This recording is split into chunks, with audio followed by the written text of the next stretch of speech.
Hey all, Hipper here. So today it's Edinburgh Day, and it's been a while since I'd taken the ship out because I thought the channel was actually getting a little saturated with this ship here. But I'm using an Agile build with Tenant, Baltimore and Takao. And all the usual perks here, all to do with speed and rudder. Nothing new there at all. On the ship I have the improved turret rotation here, not the aiming systems mod 1, since Ingenious got nerfed. So that means I have 21 seconds turn time, which is okay. And here 1.9 rudder and 37 knots, and a very good turning radius of 680 meters, making this thing here really agile.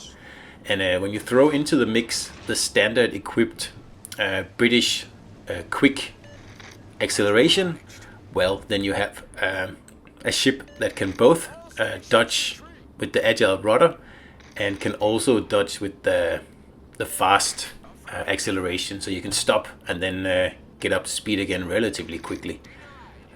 So that's one of the reasons that suddenly Edinburgh is just a ship that I really love. It didn't used to be that way, actually quite the opposite. But after we got the two new rudder inspirations, I was able to actually build the agile build that I really wanted on this ship. And well, now it is just magnificent, to be honest. So here, like, allowing you to dodge incoming salvos and incoming torpedoes, and of course being a real menace to destroyers. So we're just waiting for this Kiev here to smoke up, and then we'll pop the radar and make his day pretty bad. And this is what Edinburgh does so well. I don't get the kill on this Kiev here, but I sure help out a lot. So that's one destroyer down, and we're just avoiding his torps here. And then if you notice on the right flank, there is an undefended destroyer. And undefended destroyers, that is Edinburgh's specialty. So we're just going to set up this turn here so we can turn and protect our broadside from that Russian cruiser over there. We don't want him APing us, because I want to go over here and I want to take out this destroyer here before he actually is allowed into the open border on the other side. And just some torpedoes there, but no danger at all. Just a few random torpedoes in there, might as well, why not?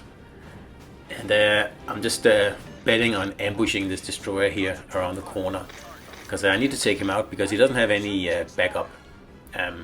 So the faster we can get rid of him, I got spotted there, that means he's somewhere right in front of me. So we turn the sonar on, and then we just pretty much get in there with the fast cruiser here, and he cannot outrun me. It's a Japanese destroyer.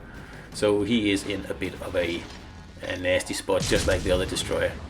And I really like, if you can get destroyers like this one-on-one in Edinburgh, you're going to have a field day. Because yeah, the AP on this ship here, it just eats destroyers alive. Especially if you can get like a whole broadside off at once, then usually two broadsides is more than enough. So, two destroyers down here, and we have a problem now because there's lots of red ships. There's 4 red ships on this flank now, and this is a capture the base map, so there's really no point pushing here. I mean, it's not like I have to hold a cap or anything, and in some ways my work here is done. Like, there was 2 destroyers on this flank, and we have removed both of them, and now we are facing 2 battleships and 2 cruisers, and we're facing it alone now. So obviously I can't win that fight. If I was in Hipper, I might have stuck around to set up a nasty ambush, you know. But Edinburgh doesn't have enough torpedoes to take out 2 battleships, and much less 2 battleships and 2 cruisers. Hipper doesn't either, but at least in Hipper you'll be able to take out probably 3 of the ships and get yourself a nice, like, 150,000 damage game before you get sunk, and in the process you will have secured this flank completely. In Edinburgh we're taking a different approach here. I'm trying to basically run away and use my agility, my fast rudder, and my acceleration to survive this here. So really my job now on this flank here is just to survive and keep these 4 ships here busy for as long as possible. And with an agile build on your Edinburgh, you can totally do that. Just have to keep an eye on incoming salvos, like I am doing here, and just, well, maneuver to avoid getting like all those nasty hits.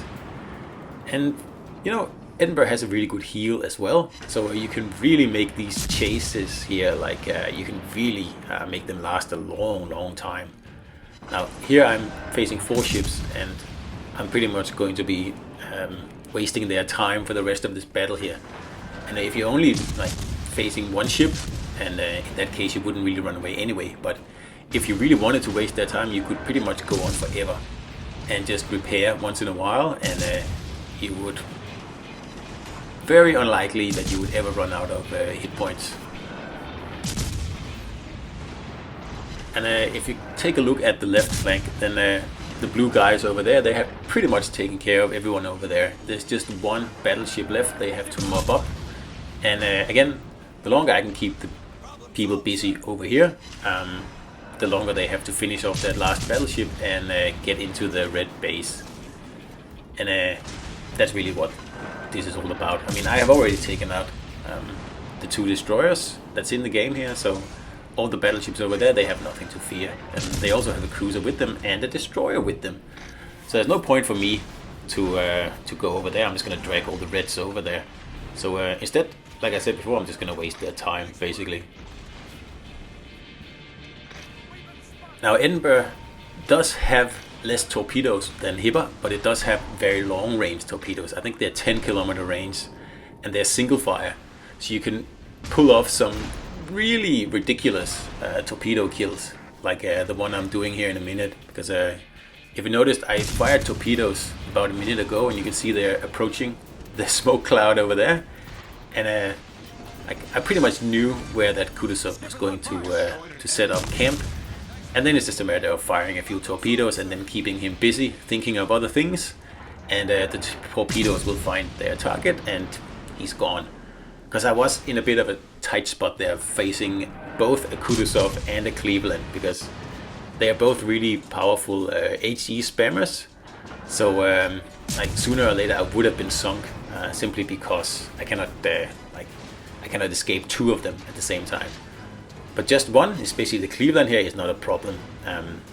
The shell trajectory is pretty bad once you get further than 10 kilometers away from these ships here, and that's not the case with Kutuzov.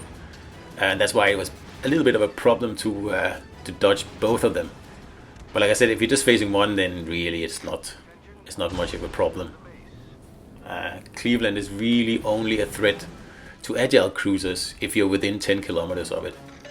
Of course, to battleships, it's a completely different story. I'm sure most battleship players know that. So you can see here now he's given up. There's no interest in wasting his shots. So I'm just gonna see if I can do the same thing I did with the Kutuzov here. Just saving 1 torp for later, and just see if we get lucky. So my team is now capping. And this is not a high damage game, and it's not a high kill game, and it's not a high cap game. But I mean, it's still a good game, because I mean, I've done my job. I've taken out all the enemy destroyers. Okay, I didn't get the kill on the first one, but I did radar him, and I did take most of his hit points. And that's it for me. Like I said before, I'm done then. Anything other than that is just dragging time out and doing the best we can here. Now I didn't get lucky with my single torp there. That would have been cool though, just hitting the Cleveland bow on from pretty much 12 kilometers away with a single torpedo. But unfortunately it wasn't to be, and I think the odds of that happening were pretty slim anyway. The Kutuzov was a different matter, because I was pretty sure where he was going to park. But the game is almost over, so we might as well just fire the last torps here and just wait for my destroyer to cap the enemy base, and that's a victory down. So that was an Agile Edinburgh battle here, and we just got a medal here in the last second because I took a lot of damage basically and repaired a lot. So yeah, I hope you enjoyed the video, and I'll see you out there.